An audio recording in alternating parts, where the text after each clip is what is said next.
In Calculus 3, we do a review problem or a review set of problems for vectors. So most of the time our students see vectors in trigonometry or Calculus 2, but this is a nice review problem for Calculus 3 students. So we have an airplane flying at an airspeed 600 kilometers per hour in a crosswind that is blowing from the northeast at a speed of 50 kilometers per hour. And the question says, in what direction should the plane head to end up going due east? All right. Now, if you think about it, if you're driving in a car and you have a crosswind or a headwind, that headwind will slow you down. So the speed of your car, whatever the speedometer says, plus the speed of the wind is the actual speed of the car, the resultant speed. So if I take the speed of the car plus the speed of the wind, you will actually get the resultant of the speed of the car. Actually, the speedometer isn't going to show it though, but the physics does show it. So I know that the sum, these are the things I know, the sum of the direction of the plane plus the wind needs to yield in this problem an easterly path. Direct east. Sum of the direction of plane plus the wind needs to yield an easterly path. So if I drew that in the picture, this guy right here is my resultant vector. All I know is it's going due east. I don't know how long it is. Now, you can't say it's 600 because that's how fast the plane is going now. The headwind is going to slow it down, but we don't have to know how fast it's going due east, and it doesn't have to be going 600. Okay, because the wind blowing from the northeast will slow it down. So I know the wind is going to be coming down from the northeast this direction, which means that it's going to be hitting at a horizontal here at 45 degrees, and its length is 50. Now the vector then that I need to add to the wind to get the easterly resultant vector that the plane wants to go and should be this vector here. So I need to know the direction of this vector. I do know, though, that the length of that vector is going to be 600 kilometers per hour. But this is all the information that the problem gives me. So this is the one that I want, the direction vector. Actually, all I need is just this angle to find. So let's see. I'll call this angle alpha. We want to find angle alpha.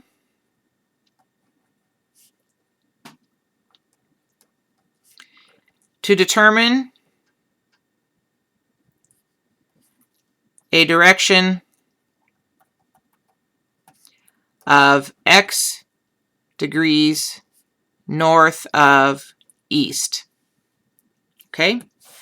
Now, based on that, I'm going to draw the graph a little bigger, and I'm going to do some trigonometry on it. So I have this guy here, I have this guy here, and this guy here. Now, this is not to scale. Don't panic.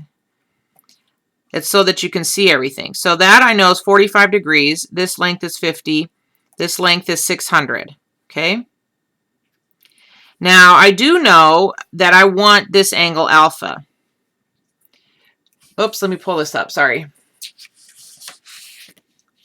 There it is. Sorry. There's my graph. Bigger and out of scale, but it doesn't matter. All I care about is the numbers at this point. There's my alpha. There's my length of 600. My wind of 50 degrees, 45 degrees. And I can do some math. I know that this whole angle is 180 degrees, so that tells me that that's 135 degrees. So I can use the law of sines here to determine the angle of alpha. So the law of sines says that the sine of 135 degrees divided by 600 is the same thing as the sine of alpha divided by 50. So the angle opposite, that's how sine works, sine of 135 over 60. And then sine of alpha over 50. If you don't remember the law of sines, look it up. It's not that hard. I solved this guy for alpha. So that means sine of alpha is going to equal 50 sine of 135 degrees over 600. And if I do my math, type this into my calculator, make sure you're in degree mode, or make sure you type it in with the degree symbol.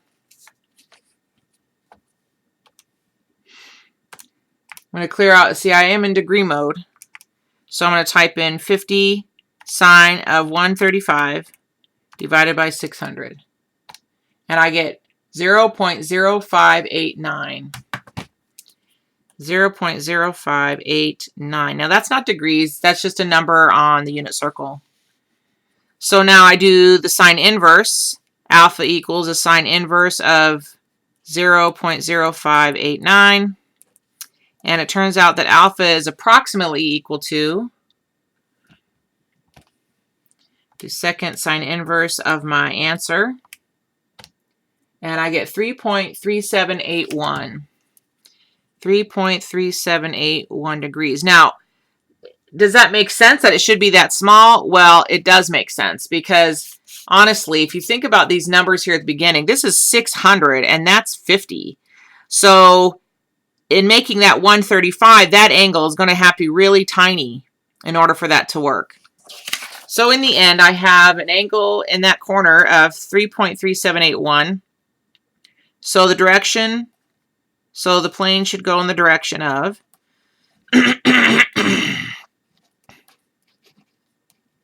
sorry, it's taking me so long to write this.